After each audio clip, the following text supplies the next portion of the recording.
Obama's got a make-or-break speech to give tomorrow night when he presents his State of the Union address. How quickly things change. Remember when the word hope applied to something besides God? I hope Scott Brown doesn't screw up health care. Or I really pray that Robert Byrd doesn't pose nude for Cosmo.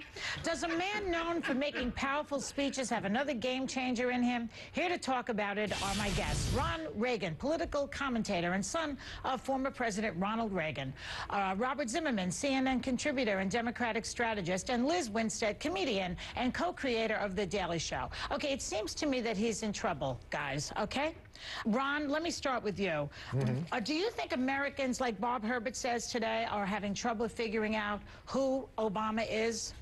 Yes, I think they are, and it is trouble for the president here. I mean, he came to office promising great change, and everybody was expecting that. Well, maybe not everybody, but certainly progressives were expecting change, systemic change. And yet, what do we have? We have Larry Summers and Tim Geithner, you know, being the economic advisors and everything. I think tomorrow night what he really has to do is indicate that he understands that the American public is angry. People on the right are angry about certain things. You know, they're running around with their little posters with the Hitler mustaches on Obama and all that sort of thing. But people on the left are angry too because they feel like they're not getting what they voted for. Okay. And so he's got to indicate that he understands that anger first. Do you think that? Do you guys think that Geithner and Larry Summers and Bernanke should be fired, Robert? Look, that's not the issue, and I think Ron made a very good presentation for the group therapy wing of the progressive movement today, and I admire Ron very much. But the issue is not going to be analyzing who Barack Obama really is. And the issue is not engaging in holding seances or using Ouija boards. The challenge is to get results. That's the challenge for this president and for this Democratic Congress. And the State of the Union speech is a dramatic moment. But what's going to be defining if his words are put into action. If they're not, then you're going to see the progressive movement and the Democratic leadership truly be in trouble. He seems to be very unpopular right now with the left, like you guys. Well, I mean, first of all, to your point, I would say, yes, people want results, but there needs to be change to get those results. You said, do you think Bernanke should be fired? I do. I don't want to run in the Fed. I don't want him having a job at FedEx. I don't think the guy is qualified at all. He was the person of the year in Time magazine. You know, but so we're awful. That was a month ago. Yeah, but I just feel like Obama has plans that take a long time, and Americans are suffering now, and they're going to have to realize nothing is going to happen in 6 months. But we have every right to be impatient and every right to demand a greater accountability from the administration and from the Democratic Congress. And it's frustrating when we see, in fact, not a clear message coming out of this administration as to how many jobs are created or what the future is. And even more important, when the Democratic Congress and the Democratic Senate today rejected an independent commission to, in fact, deal with deficit reduction. What is that about? They can't even agree to do something like that? Bob, I didn't mean to imply before that this is about reading tea leaves and peering into President Obama's soul. Actions are what's important. We have to judge him by what he does. I was merely, you know, saying that what he has done so far, in some instances, has not been what many of his supporters voted for. That's you know, Ron, a lot of the news media is reporting that at this time during Ronald Reagan's administration, his numbers were even lower than Obama at this point, and he pulled it out. And didn't he fire a bunch of people at that time, if I recall?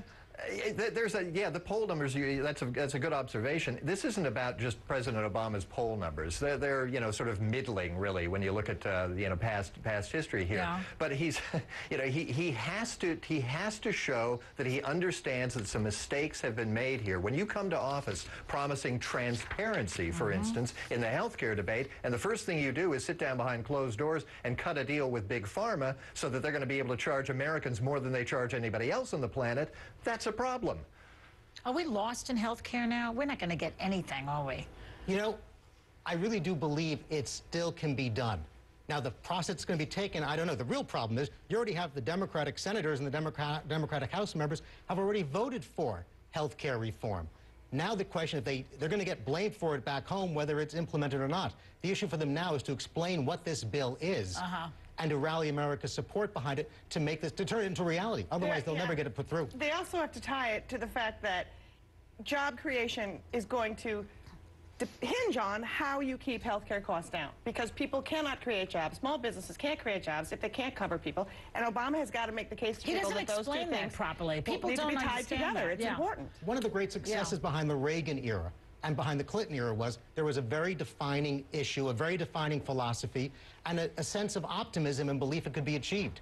And really, the challenge for the State of the Union speech is to lay out very simply and clearly what the agenda is going to be and make sure the Democratic Congress, in fact, stands with him. Okay, you know, there's a rumor that he's going to bring up Don't Ask, Don't Tell in this speech. Isn't that kind of like throwing them off the main problem in the country right now, or isn't it? What do you think? It's about time the Democrats in Congress and the White House came out of the closet on Don't Ask, Don't Tell Good point. And put this bill in place. Now, I must tell you, to people like Congressman Patrick Murphy, he's been a leader in the House in terms of overturning it. And the White House can take initiatives, for example, in the defense authorization bill. They can put legislation in to repeal Don't Ask, Don't Tell. That's how we got in the first place. Why doesn't he become more like Bush and just say, I'm the decider, this is what I decide? He doesn't seem to have... That worked real well. That was great. You know what? It worked in some ways. He's got his agenda done, Joy. You're absolutely right. Yes, he did. Who can he blame right now besides Bush? Well, I don't know. I mean, that's exactly right. Let's find somebody. Max Baucus, maybe? I don't know. I would go Joe Lieberman? Baucus, yeah, Ben Nelson, Or Joe Blanche Wilson. Lincoln. You lie. Okay, everyone sit tight. Back with my panel in a minute. We have more. Okay. I'm back with my illustrious panel. Let's listen to something else President Obama said to ABC News. The one thing I'm clear about is that I'd rather be a really good one-term president than a mediocre two-term president.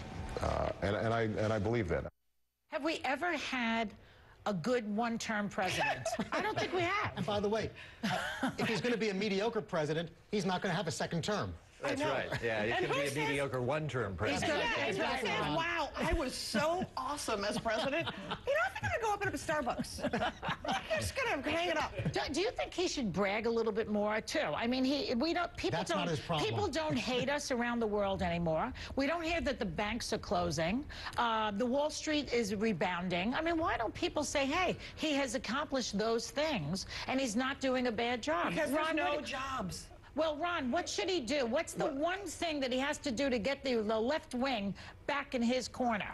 Well, I think Bob said something very important in the last segment, and that was when he was talking about a governing philosophy, and he alluded to the Reagan administration and the fact that you more or less knew where they stood.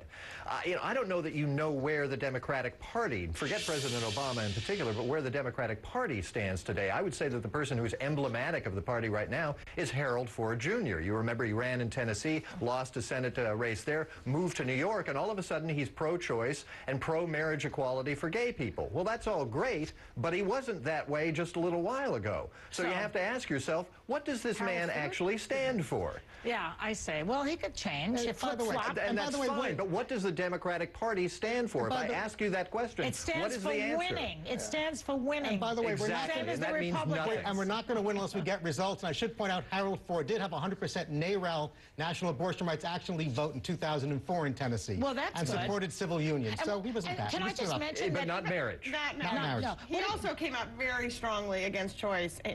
There's profound videotape that you can see saying on the internet, why don't you repeal Roe v. Wade and stop abortion? He was making the case that you can be pro-choice, but that's also a pro-life position.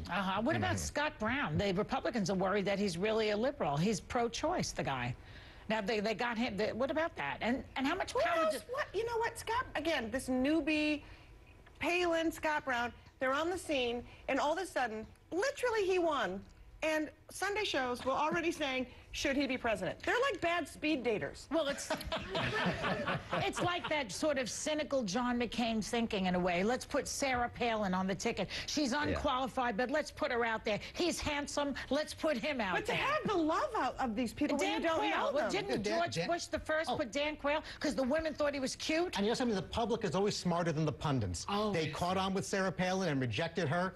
And Scott Brown has got, outside of a smile and a photo history, he hasn't shown much in terms of policy. Yeah, what would your father say about these Tea Partiers, Ron, do you think? Oh, I think he would be unamused by the Tea Partiers with their Hitler signs and all the rest of it. Yeah, no, I don't think he'd be caught to that much at all. You know, as much as we're wringing our hands about the Democratic Party, though, and it's all well that we do that, we have to remember that the alternative, the Republicans, are a true train wreck. And with look at Sarah Palin, look at Scott Brown, you know. And with that, I bid you adieu. Ron, Robert, thanks. Liz will stay with me. We're about to move on to critical matters of national importance, like drama on the set of American Idol.